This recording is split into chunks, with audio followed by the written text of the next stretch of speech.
Our mission is to deliver Brexit on the 31st of October for the purpose of uniting and re-energizing our great United Kingdom and making this country the greatest place on earth.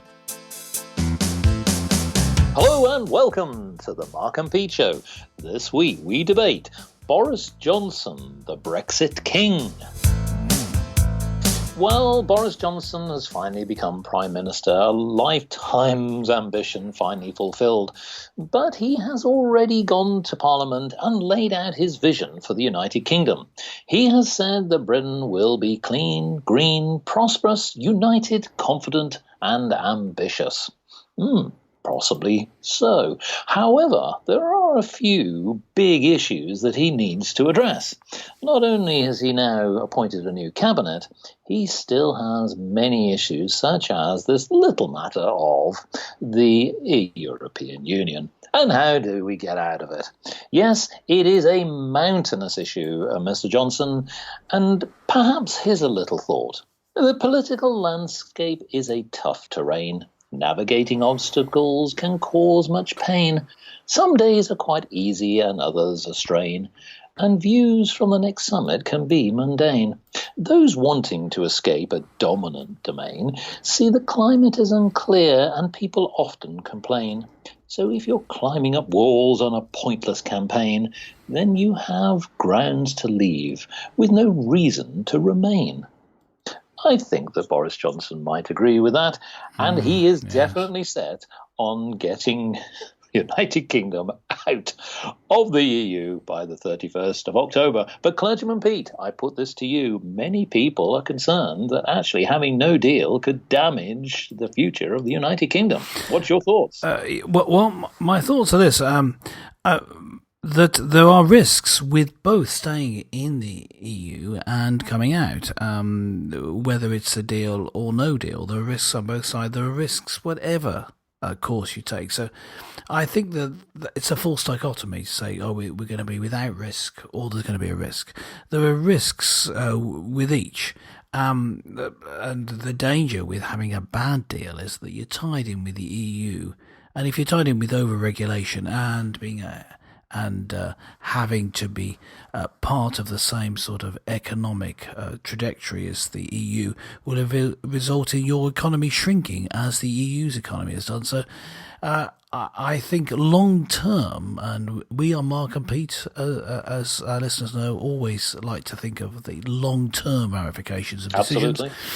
And long term, leaving the EU does seem to be the best thing to do. Not that it will necessarily be good for the EU. It could be. It depends how they react. But I think that leaving without a deal is not the ideal situation. But our friend and leader, I'm sure he listens to the show, and leader Boris Johnson, Yes. he as the Prime Minister has made a few statements, and he has definitely said that he would prefer to leave with a deal.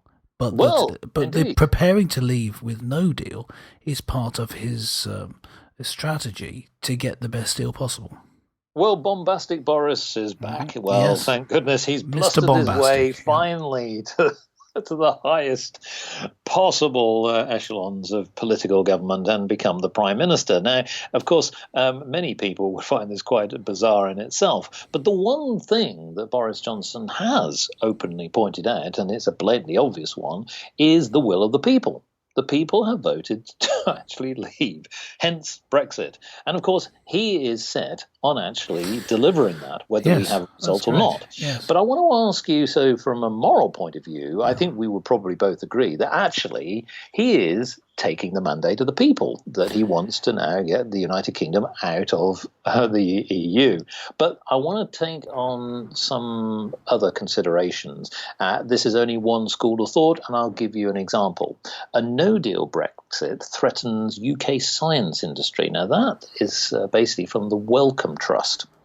Now, Lady Eliza Manningham Buller is chair of the Wellcome Trust, and this particular individual has written to Prime Minister Boris Johnson about the vision of what he would see as being a thriving science sector, and people know that the United Kingdom has very much an investment in science and technology, but warns that leaving the EU without a deal is a threat to that particular sector and to the welfare of many, many jobs and prosperity. So actually there are many quarters who are sort of backing this argument that if, no matter what happens, if Boris Johnson and his cabinet cannot come up with a deal by the 31st of October, should he be still committed to leaving with no deal? I mean, you can speak to the business practices behind this, but it seems to me that this is a plea for to start with, is a plea for special dealing because they particularly are going to be affected. They don't want to know, but you can say, well, that's right, because what she's saying is that she's pointed specifically to a 50% drop in applicants from the European Union to study at the Sanger Institute in Cambridge, and then the institute at however, yes, well, that side of it, I think I have very little sympathy for, because it's sort of self-fulfilling. If you go on and on about how much difficulty you're going to have, you're going to have to stop people from applying. So that's really, a statement against herself and her negativity. As a Prime Minister, of course, we're a big fan of the Prime Minister, at least for the first few days. He pointed He's out... done well so far. Yes. He has laid out a vision and he's brought a bit of his particular problem was that he saw it was lots of doomsters and gloomsters, and I think we've located one. But what I was going to say is, actually put it back to you to talk about business practices, that even with only 100 days to go, surely you can get your system sorted out such that there won't be delays, or at least you make allowances for them. Yes. Okay, so let's talk about the business implications here. So there is something that is going to affect a number of businesses, but it is short term. Unfortunately, we're going to cover the following. There have been many people who have been stockpiling, particularly manufacturers, and that's manufacturing on various fronts, whether that's products, whether it's drugs, whether it's many other things, goods, etc. And the reason that has happened is, as we all know, that Boris Johnson's predecessor, Theresa May, failed to come out on the 31st of March of 2019.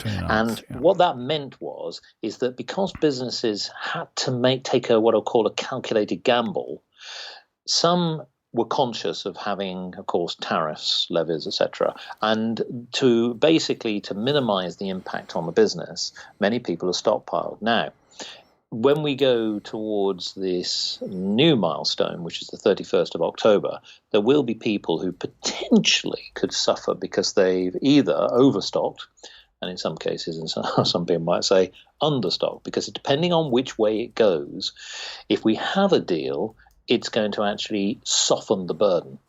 If we don't have a deal, it will impact them, because at some point there is probably going to be a trade war. I'm going to predict that, in the sense that there might be this tariffs, there may be hiking of costs, etc., and there may be slowing down of the supply chain. Now, I will say this. Yes, either option is not great, because even if we do have a deal, people still need to get their heads around what that deal really means, and there isn't enough run or lead time for people to fully implement all those policies into their business, whether they've got stockpile or no stockpile, whether they've got the right talent or no talent. The point being is there is going to be impact of some sort. What I would say is this: we need to come out, and you need to have a clear decision on coming out because of the following. Short term, it is going to mean that the United Kingdom economically will be impacted. It will affect some jobs. Some manufacturers may withdraw their investments in the United Kingdom. However, one of the things that Boris Johnson has pointed out is that in order for the United Kingdom to be a player long term, we now have to take control of our own policies and our laws and our own regulation, whilst accepting that we have to meet certain EU regulations as well as other global regulations. But the fact of the matter is we are completely stifled by what the EU have been imposing on us over the last 10, 20 years or more. And so what it means is there's going to be a period of rebuilding of businesses, investment. Boris Johnson has actually already pointed out that we do need to invest in infrastructure. He's already opened up the point that in the north of England, we need more infrastructure to link key communities, whether it be Leeds to Manchester and so on, whether it be the north of England to the south of England and many other areas. There has been a lack of investment of infrastructure. And that's one thing. Education is another. That clearly what we now need to do is still continue to encourage students. Yes, welcome trust. We still want to do that. Yeah. And that is not a problem. And many people have this fear-mongering to say that actually the doors are closed is completely a myth. What Boris Johnson has said is, just for clarity, is that there are some people who have perhaps not come from the United Kingdom, but are not going to be suddenly thrown out into the English Channel come the 31st of October. That's not the way it's going to work. So actually, you've got to look at the positives around this, that actually business will carry on. People will be encouraged to use the services, the education facilities, to basically work with the United Kingdom to effectively have a better world that we're trying to build. And so my point then is that what we will see, and here's the prediction, is there's going to be a slump in the economy during 2020, 2021. And what will then happen is you'll start to see a build out where if, and assuming that there isn't a general election, and this is the only caveat to this, because we don't know whether there's going to be a vote of no confidence. If Boris Johnson and his cabinet survives a vote of no confidence, or it never happens, and he's allowed to carry on to 2022, he's got to run then to build things back up, put the foundations in place, and post that election. Because I think, quite honestly, if he ended up going into a general election against Jeremy Corbyn, he will win. Yes, and I think that's what will happen. And so he knows there's going to be turbulence, and this is the key, which he's already indicated. He's reserving funds already as what we'll call a war chest to effectively bridge the gaps, to soften the impact on the economy and against jobs and about infrastructure and investment in our country. But what I do think will happen is I think we will have a much clearer run to do investments with the United States, with China and many other countries, and the EU, because I think what will happen is many countries like Germany and France and Italy, etc., say, hold on, we're not closing our doors. We need to carry on trading. Yes. So, I mean, when he was young, Boris Johnson apparently said, whenever asked what job he wanted to do when he grew up, according to his sister, he said this: "I want to be king of the world." Well, we on the Mark and Pete show believe that he's king of Brexit, and he was accused of not saying clearly what he planned to do, whereas he didn't go into great detail, but he succinctly summarised what his plans were for Brexit. And this is what he said. It's in the speech he made in Parliament and hinted at in his other speeches, which were sort of really just précises over the first couple of days. He's said the same thing over and over again. As a broadcaster, of course, I appreciate reusing material is a great idea.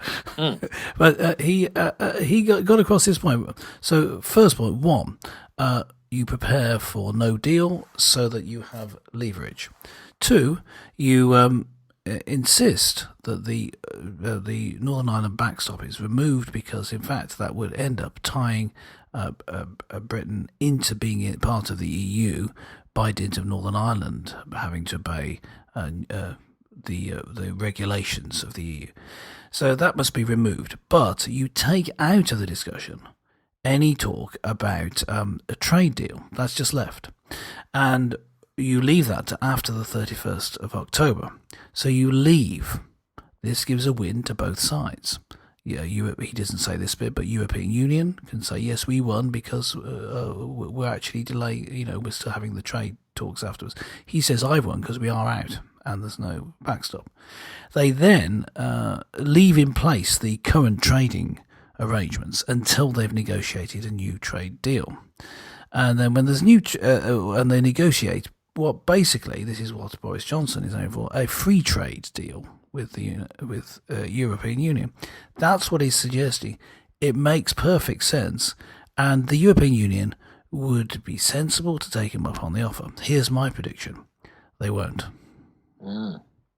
Well, here's another point, because if he survives a no confidence deal, to his credit, Mr. Johnson, that he was actually very cunning in terms of at least lampooning Jeremy Corbyn, which again is almost, that's what he's there for now. I think he's very. But the point being is that this, and he's very much, we describe him as the king, but I think he's a king of the comment, which is that he was potentially pointing that Jeremy Corbyn was a prisoner of Remain sentiment, and it's interesting that.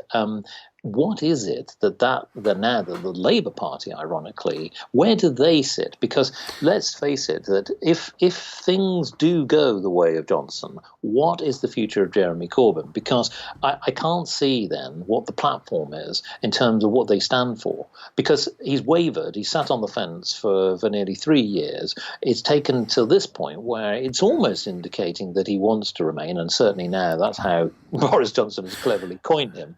And he's already pointed out that the aim of the game is absolute commitment to leaving on the 31st of October. Yes. So my question then to you would be, where do you see Mr. Corbyn in light of the shadows of Boris Johnson? Well, here is the problem. He's ended up being extremely weak because he believes that we should leave the European Union. His party doesn't.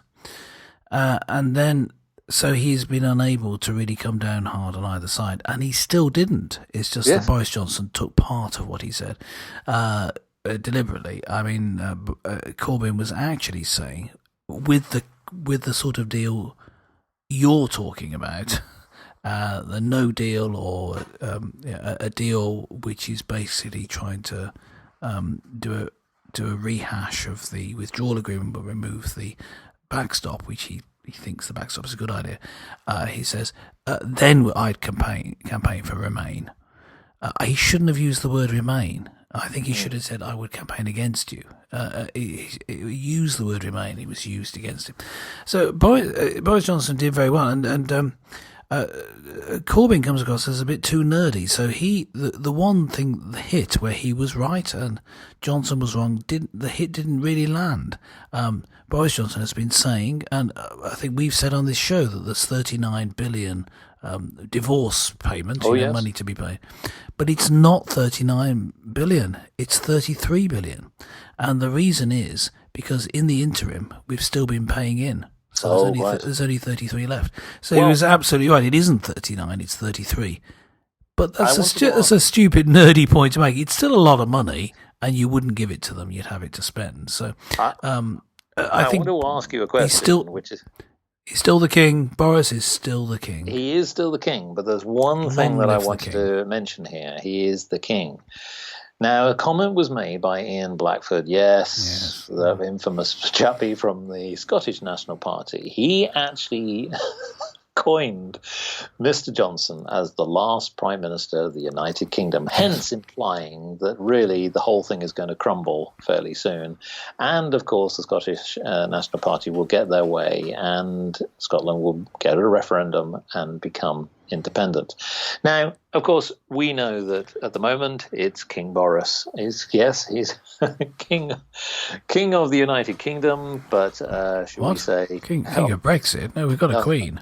He can I've elevated him. But perhaps he could be queen. I've done it now. I've appointed him as king. Yes. Okay. I know that Mr. Johnson wanted to be king of the world, but one step at a time, Mr. Johnson. Yeah. But let's be serious. Is it actually conceivable that Boris Johnson is actually really going to be the last Prime Minister of the United Kingdom? Because if the Union does break up, what does that mean then for the future of Wales, Scotland, Northern Ireland, and England? I mean, does Boris Johnson then actually, ironically, become a person who's been hoisted by his own petard? Well, once possible. Yes, that can make your eyes water. I think that once again, the great statesman Boris Johnson is correct.